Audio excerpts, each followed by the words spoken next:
इस वीडियो में हम लोग देखने वाले हैं कि जो सेंटर टेबल डाइनिंग टेबल में कन्वर्ट होता है, बहुत ज़्यादा ट्रेंड कर रहा है, उसको कैसे बनाया जाएगा, क्या डायमेंशन होना चाहिए, उसकी पूरी डिटेल मैं इस वीडियो में आपके साथ शेयर करने वाला हूं।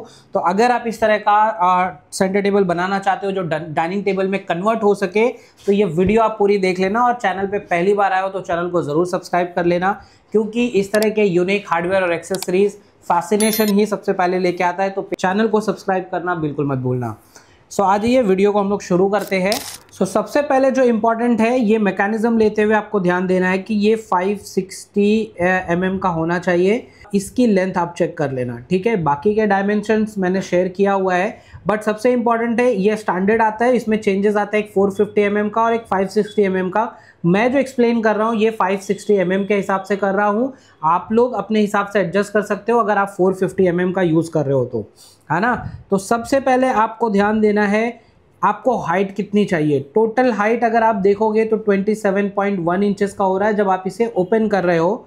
तो इसका जो बॉर्डर का हाइट होगा, जैसे ये जो बना रहे हो यहाँ से लेके आपका टोटल जो ये हाइट है, यह आपका 17.1 इंचेस का होना चाहिए। तो आपका ओवरऑल हाइट 27.1 का आएगा। अगर आपको इसकी हाइट ज़्यादा चाहिए, जैसे 30 इंचेस के आसपास चाहिए, तो ये जो बॉडी है इसका स्ट्रक्चर की हाइट आपको बढ़ानी पड़ेगी, क्योंकि इसका जो ओपन होने का हाइट है यहाँ से फिटिंग होने के बाद वो हमेशा स्टैंडर्ड रहेगा। तो जो भी हाइट आपको इंक्रीज़ करनी होगी वहाँ पे आपको यहाँ के बेस में हाइट इंक्रीज़ करना होगा।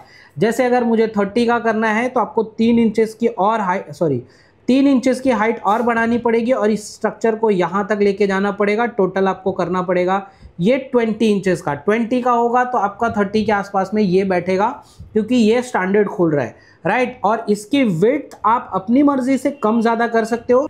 इसका विड्थ जो आपका 560 mm है, उसके बाद में आपकी जो प्लाई आ रही है दोनों तरफ से, ये प्लाई की विड्थ। और अगर आप चाहते हो कि इसको मुझे बढ़ाना है तो आप थोड़ा बहुत बढ़ा भी सकते हो, बढ़ाना उस हिसाब से ताकि इसका जो प्लेटफॉर्म बने वो उसका बैलेंस ले सके।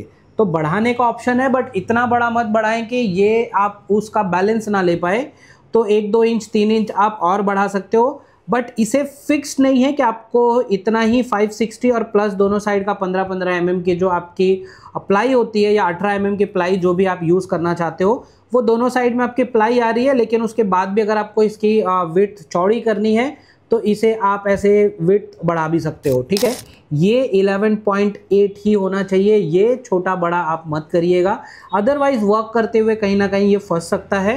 इसलिए इसकी जो लेंथ है और विड्थ है आपको इसके ऊपर ध्यान रखना होगा। विड्थ तो आपको पता है कि अंदर अंदर जब फिटिंग हो रही है तो इस पट्टी के अंदर ही आपकी इसकी विड्थ होनी चाहिए, जो कि 16.5 का है। और इसकी जो ये चौड़ाई है ये 11.8 का रहेगा, और ये वाला जो लेंथ आपका आ रहा है वो 16.5 का रहेगा, ताकि इसको वर्क करने में आसानी हो। और ऊपर का जो प्लेटफॉर्म है 23.8 का आपने ये रखना है, और 47.4 इंचेस का लेंथ है वो रख सकते हो, और विड्थ आपका 23.8 है।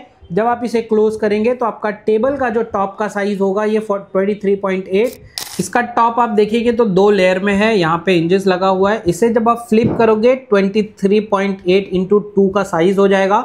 इसकी साइज इंक्रीज नहीं होगी क्योंकि ये फ्लिप हो रहा है और इसका लेंथ ये है, तो ये फिक्स रहेगा, इतना ही होगा। और 23.8 यानी कि 47.6 इंचेस की आपकी ये भी हो जाएगी।